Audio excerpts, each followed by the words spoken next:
मध्ये ते अपमानाची आग अशी प्रज्वलित झालेली आहे आणि म्हणून त्यांनी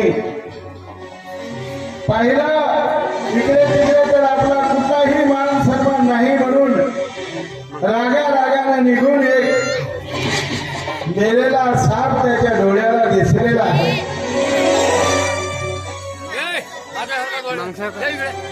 मेलेला साप त्यांच्या डोळ्याला दिसलेला आणि तो बाणाच्या टोकानं त्यांच्या गळ्यामध्ये पडेल असा रागाच्या भरात टाकलेला आहे आणि याप्रमाणे राजा प्रसिद्ध क्रोधानं हस्तिनापूरच्या नगराच्या बाजूला दिसेला निघलेला आहे।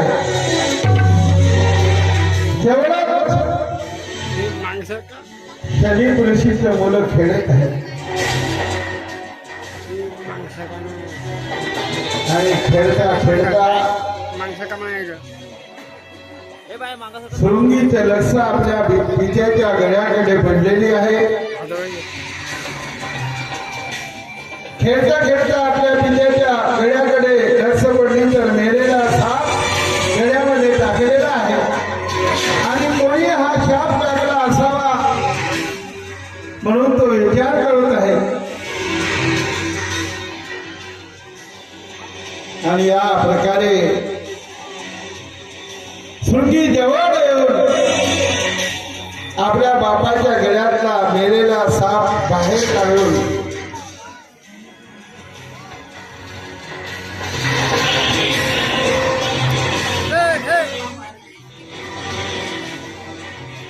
हा साप कोणी टाकलेला असेल पाहतात तर राजा जात आहे असं दृश्य दिसले आणि त्या राजाला पाहून त्यांनी कमांडरूतलं पाणी घेतलं आणि हात दक्षक जिवंत होऊन 7 दिवसामध्ये राजाला दंड होईल आणि आता प्राण जाईल असं साप दिलं आणि याप्रमाणे राजाचा मृत्यू हा 7 दिवसावर ठरला आणि आपल्या पित्याच्या गळ्याला हात धरून शृंगी रडायला लागला आणि रडत असताना त्या समाधीतून समीप ऋषी जागे झाले। समीप ऋषी जागे झाल्यावर सर्व दृश्य त्याने आपल्या अंतःकरणातून ओळखलं आणि आपल्या बाळाला शृंगीला समजावून सांगितलं, बाळा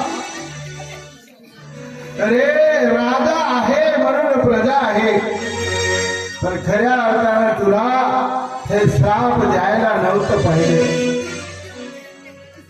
आणि याप्रमाणे समीप ऋषी शृंगीला सांगायला लागला, अरे बाळा आपण साधू आहात, आपण संत आहात, संत मानण्याचे हे काम नाही आणि राजा आहे म्हणून प्रजा आहे।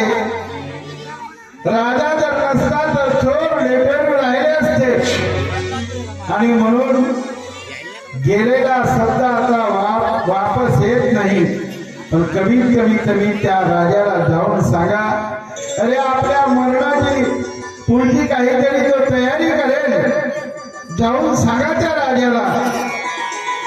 आणि याप्रमाणे शृंगीला सांगल्यावर काही मुलं राजांना जाऊन सांगतात की राजन या पद्धतीनं तुम्हाला श्राप मिळालेला आहे, आपण 7 दिवसात मरणार आहात आणि म्हणून तुमच्या केलेल्या कृत्याचं फळ शेवट मात्र मरण आहे। आणि या प्रकारे राजाला ही गोष्ट माहीत झाली आणि राजा अनेक साधू संतांना शरण जात आहे आणि या प्रकारे राजा 7 दिवसात मरणार हे अटल झालं। तुम्ही आम्ही सुद्धा 7 दिवसात मरणार। राजा 7 दिवसात मरणार, मरणाऱ्या माणसाने काय करावं म्हणून साधू संतांना विचारायला लागला, महाराज 7 दिवसात मरणाऱ्या माणसाने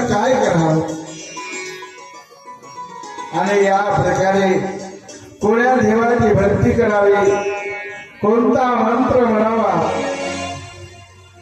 या प्रकारे राजा परीक्षित साधू संतांना शरण गेला. सर्वांनी या प्रकारे सांगितलं, रे भगवंताच्या नामाचं चिंतन कर, भगवंताचं कथामृत पासन कर, भगवंताच्या कथा ही आपल्या जीवाचं कल्याण होईल, संतांना शरण जा. सगळेच लोक राजा परिस्थितीला संतांना शरण जाण्याचा उपदेश देत होत.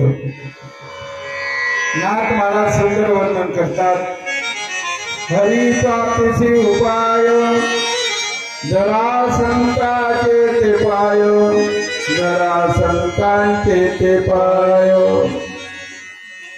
संतांविन प्राप्ती नाही, ऐसी देती वेदगाई, ऐसी देती वेदगाई. समोर इकडे पहा, इकडे नाही, समोर. ऐसी देती वेदगाई. तुकोबाऱ्या म्हणतात, संतांचा महिमा फार मोठा आहे. थोर संतांचा महिमा